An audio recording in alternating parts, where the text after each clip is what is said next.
Дорогие друзья, вот сегодня у нас опять молодежный наш канал, Национальный конгресс татар. У нас сегодня в гостях гости, которые уже не гости, а уже москвичи, учатся здесь, в институте, в Москве. И вот они представятся и расскажут о своем институте. Здравствуйте, меня зовут Алина, я учусь в Московском государственном лингвистическом университете на переводческом факультете. Я изучаю французский язык и передаю слово Диане. Я тоже из Московского государственного лингвистического университета. Меня зовут Диана. Я учусь на лингвистике первый курс на факультете французского языка. У нас главные наши передачи, они посвящены тому, вот как нам в этом большом мегаполисе, вот татарам, башкирам, сохранять родные языки. Особенно мы обращаемся к башкирам, потому что про татар и так много у нас разговоров, а вот как башкирам сохранить здесь свою идентичность, как нам в этом большом городе, чтобы башкиры чувствовали себя башкирами, чтобы они собирались, общались между собой. Вот какие есть советы вот им, как бы вы пожелали им совет какой?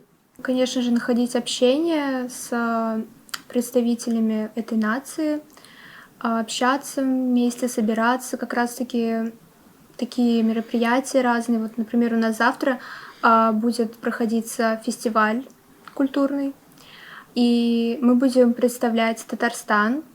У нас собралась небольшая команда, где мы будем знакомить как бы всех наших студентов с Татарстаном, с татарским языком, угощать национальными блюдами.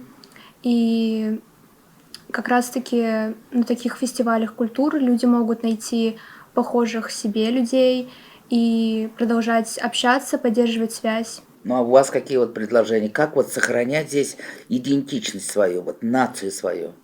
Наверное, находить людей своей национальности, общаться с ними, посещать различные мероприятия, такие как фестиваль культур, который пройдет у нас завтра. Вот, знакомить остальных людей с вашей культурой, вот, рассказывать про особенности этой культуры. Ну а вот вы считаете, что татарская культура отличается от башкирской или нет? Ну, я считаю, что башкиры, они как, не знаю, как братья татары и в целом не особо отличаются, по моему мнению. А вы как считаете? Я считаю так же. Вот вы когда будете с ребятами встречаться и замуж выходить, для вас татарин муж или башкирин муж имеет какое-то значение или нет? Для меня не имеет значения Для меня национальность. тоже. Вообще национальность не имеет значения. Нет, главное, чтобы человек был хороший. Пусть он даже будет там с гор спустился, или же китаец, или же японец, или американец, негр, не имеет значения. Ну, в каком-то смысле имеет, но пока не обращаю на это внимания. Лишь бы человек был хороший. Лишь бы человек был хороший. А вы тоже так считаете? Ну, конечно, хочется найти человека, у которого как-то похожа культура и ценности схожи. Ну, а все-таки вот важный вопрос же мусульманства. Вот вы мусульманки, так ведь? Но все-таки вот в семье должны быть муж и жена мусульмане оба? Или это тоже как-то вот все-таки какие-то мусульманские праздники, вместе намаз, вместе там, вот сейчас Курбан, Байрам, там, или вместе пост держать, например, или как вот вы думаете? Все это мы можем шутить, все это прекрасно, но возникают такие вопросы, когда уже в возрасте, вот, например, проводить в последний путь. Один на одном кладбище, второй на другом кладбище. Вот и тоже ведь такие вот моменты наступает, тоже это все, если так подумать. Ну, конечно, на первом плане, наверное, любовь, да? Вот эти вот браки, наверное, они на небесах создаются, так ведь? Все-таки любовь, все-таки есть предпочтение, есть желание. Мы же все равно с вами, мусульмане, мы у Аллаха просим там жениха хорошего, мужа, так ведь? И все-таки мы просим, конечно же, мусульманина. В будущем в жизни это, конечно, в быту, в семье, как детей своих называть там, кому в гости ездить, какие-то праздники национальные, это играет роль, конечно. Вот. Ну а вот здесь молодежи в Москве, Вот вы как-то вот чувствуете себя как-то вот, что вы не дома, что ли? Или же все же от нас зависит с вами, так ведь? Вы же можете организовывать и мероприятия татаро-башкирские. Вот у нас организация, у нас все вместе. У нас татаро-башкирские все клубы. И студенческие татаро-башкирские клубы. Вот был такой очень великий башкирин, это Хурамшин Талган Закиевич, да? Он был директор вот этого нефтяного завода у вас в Уфе, вот Рахимов его ученик, потом он здесь полпредси, он организовал клуб героев. И когда он организовал клуб героев, было очень много разногласий. Давай герои башкирские отдельно, герои татарские отдельно. И все-таки вот он настоял на том, что клуб героев должен быть один – татаро-башкирский. Вот его уже сейчас несколько лет нет с нами. Мы проводили ему здесь вечер памяти недавно. И вот этот клуб героев он нам передал. И у нас и клуб героев тоже татаро-башкирский. Вот мы иногда для сохранения нации своей, языка, мы должны брать пример с каких-то, может быть, других наций. Вот, например, евреи. Вот в 1948 году была создана Республика Израиль, так ведь? И они воссоздали свой язык. Вот у них там школы есть, и даже люди в возрасте, кто не знал еврейского языка, они изучали его, экзамен сдавали. И, значит, или, например, вот у армян взять вот. У них есть очень хорошая такая, значит, такой клуб есть у армян, который тоже бы подошел и татарам, и башкирам. Это клуб выходного дня. Вот вы приходите в воскресенье со своими детьми на башкирскую или татарскую площадку, и ваши дети общаются с такими же татарами, башкирами других семей, и проводят детские праздники, детское общение, какой-то концерт детский ставят, да, а может быть сабантуйчик маленький там между детьми. И так вот люди знакомятся, общаются, и с детских лет должны люди понимать, что и татарский язык, и башкирский – это не только кухонный язык, это много певцов, много, значит, театр есть татарский, башкирский. Вот, конечно, большая утрата для башкирского народа – это Фидан Гафаров, певец был. Вот он на чисто башкирском языке с таким хорошим произношением пел башкирские песни. Вот я даже не знаю, кого еще назвать. Ну, Айдар Галимов там или кого-то. Ну, они так не поют все равно по-башкирски. Ведь башкирский язык, у него особое звучание. Из поколения в поколение. Вот это особое звучание, звуки. Вот это ведь фольклор, это же особенность башкирского народа. Ее же надо сохранить. Вот, например, у нас в штабе есть одна певица, Альфия Нигматуллина. А она умеет петь вот эти вот башкирские напевы, горные какие-то. Это тоже очень красиво. Никогда не слышали, звучит вот такие вот напевы, значит, башкирские. Ну, когда у нас здесь каждый год проводится концерт в Кремле, татаро-башкирский, выступают исполнители, певцы, но когда дело доходит до танцев, ну, я думаю, что все-таки у башкир более дух, более вот национальный вот этот колорит больше выражен вот в этих танцах. Вот в этих танцах башкирских выражен вся история, многострадальная, богатая история башкирского народа. Вот эти никогда не видели вы? Настоящие групповые башкирские танцы. Это очень красиво и очень так звучит, конечно, и смотрится очень красиво. Вот если будет концерт, обязательно вот примите участие. Я считаю, что в Москве нужно почаще проводить совместные мероприятия татаро-башкирские. Вот время идет быстро. Вот сейчас сколько там, 5-7 лет, и будет новая перепись населения. А во время переписи населения у нас были небольшие разногласия. Не у нас, а у власть имущих, ученых там как-то вот. Мы-то всегда занимаем такую позицию, у нас все клубы татаро-башкирские. И вот башкирские ученые начали говорить о каких-то диалектах, татарские ученые им отвечать начали. И вот были такие небольшие у нас шероховатости и разногласия, которые нам, например, не совсем понятны. Вот, надеемся, что перепись пройдет нормально, время пройдет, И в Москве вот эти вот у нас бывают браки татаро-башкирские, мы это приветствуем. Все-таки у нас одна религия, один язык практически. Вот. Может быть, у вас есть какие-то пожелания? Вот. Я бы пожелала сохранять традиции татарские, башкирские, прежде всего мусульманские какие-то ценности, и не забывать про свою родину, всегда общаться с людьми с твоей нации. Да, я согласна с Алиной, важно продвигать татарскую, башкирскую культуру, показывать другим людям, какая она. Ну а вам не отрываться от родных корней, почаще бабушкам, дедушкам звоните, родителей как дела узнавайте, и приходите, вот и здесь очень красиво поют, значит, татарско-башкирские песни всегда, поэтому вот присоединяйтесь, и, значит, вам будет это очень интересно и полезно. Вот есть понятие национальность, да, национальность. Вот мы татары с вами. Как это определить, что мы татары, как мы должны понимать, что мы татары, осознавать это прежде всего язык. У нас татарский, так ведь? У нас религия, мусульмане, и у нас быт. Это еда, одежда, поведение, менталитет. Мы татары. Башкиры то же самое.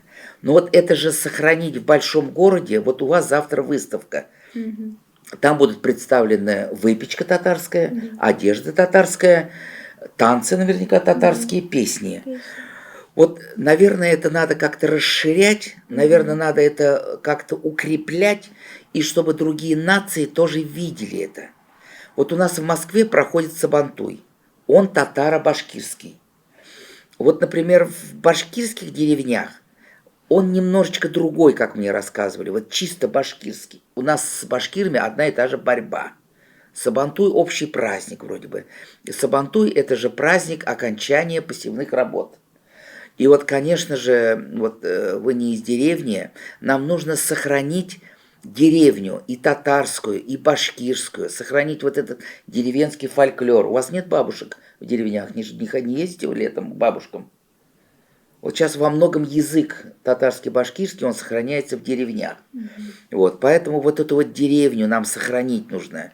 И нужно, мне кажется, Сабантуй проводить в каждой деревне, если даже это маленькая деревня, если даже там немного людей живет. Ведь все равно в этой деревне жили люди, они куда-то уехали. Вот какие активисты должны собирать этих людей в эти деревни обратно, проводить жиен называется, взять там баян, гармошку, собраться. Вот, сбор должен быть обязательно вот на фундаменте вот этих домов, деревни, которых уже, может быть, нет. И обязательно и в Татарстане, и в Башкирии нужно ставить такие стеллы. Здесь была деревня такая-то. Здесь жили такие-то люди. Вот. И, может быть, вот найти энтузиастов, молодежь, чтобы они нашли этих людей, которые жили когда-то в этой татарской башкирской деревне, потому что и у татар, и у башкир есть одна очень большая проблема. Это Камское водохранилище, которое хотели поднять, и вот представляете, у нас, наверное, сотни деревень должны были остаться под водой. И вот эти сотни деревень переселяли, а воду не подняли, а деревни переселились. И теперь это пустыри, а людей уже там нет, а ведь это история, там жили люди, возможно, они были какими-то известными людьми. И вот это вот, конечно, тоже такой пласт, тоже такая проблема, которую нужно поднимать, вот эту историю. Для молодежи это все нужно для того, чтобы знать все это, эту историю. Что здесь было, какая мечеть была, какой хазрят был, какие люди здесь жили. Я всей молодежи всегда советую. Вот вы знаете, кто были ваши дедушки, бабушки, а кто ваши были прадедушки, прабабушки. Вот как сейчас же 80-летие Победы, а как вот война отразилась на ваших родственниках? Вот у вас там бабушки, прабабушки, прадедушки, например, погибли на войне, да? А кем они были? Танкистами, летчиками, партизанами. А может, в тылу были тружениками, так ведь? Вот поэтому вот вы и с подругами, и с друзьями разговариваете на эти темы. Мы должны знать, какое участие ваша семья приняла в Отечественную войну, откуда они были родом. Поэтому каждая вот молодежь, мы вот ее призываем, должна знать своих предков, знать, откуда они, кто они, а вот нынче знать, какое участие они приняли в Отечественной войне.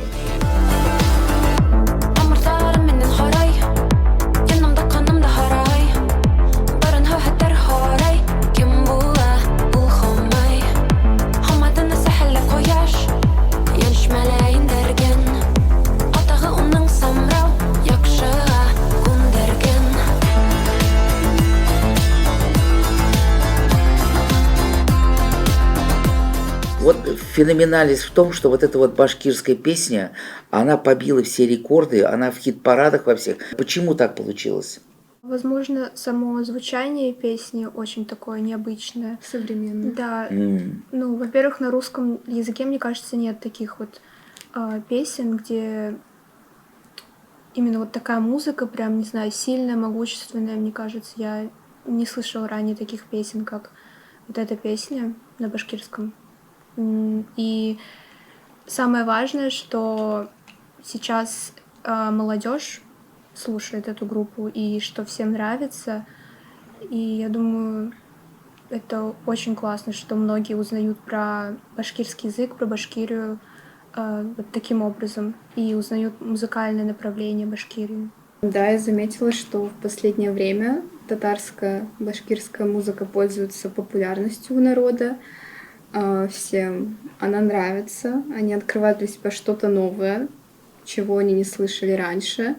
И я тоже так считаю, что это что-то новое, необычное, современное, что привлекает людей. Вот у нас на следующей неделе будет мероприятие, придет, значит, автор книги «Слово пацана», и сейчас мы думаем, как нам сделать продолжение этого фильма «Слово пацана». Вот вы бы как сделали, если бы были режиссером, например? Что бы вы придумали? Это очень такой сложный вопрос. Ну, у нас есть вот свое предложение, вот мы хотим с этим обсудить. Вы смотрели фильм «Аватар»? Ну, первую часть, да. Да. Вот мы хотим сейчас вот как-то посмотреть, например, есть Adidas, да? Чтобы он был аватаром. И вот эти вот межуличные вот эти вот конфликты, такие районные, мы хотим перенести в космос, чтобы они были межпланетные. Вот. И вот сейчас мы вот разрабатываем такой сценарий. Как это вот наш будет Adidas теперь, значит, в космосе. Это все будет вот, а фольклор, вот эту группу, может быть, и туда включить сейчас песенную, может быть, каких-то артистов включить, и как-то будет татаро-башкирский аватар и слово пацана все вместе. Звучит вообще неплохо. Очень необычно. Да. И вот мы пока не знаем еще, в каком образе должен быть Кощей. Может быть, он должен быть в какой-то из башкирской сказки. Вот у нас есть, например, Шурале. Вот Кощею подошло бы быть Шурале. Да. Да. Да, вот это тоже. Вот. Поэтому пусть это будет вашим домашним заданием. При следующей встрече мы это пригласим сюда Роберта Гараева и напишем новый сценарий татаро-башкирский «Слово пацана». Отлично. До новых встреч!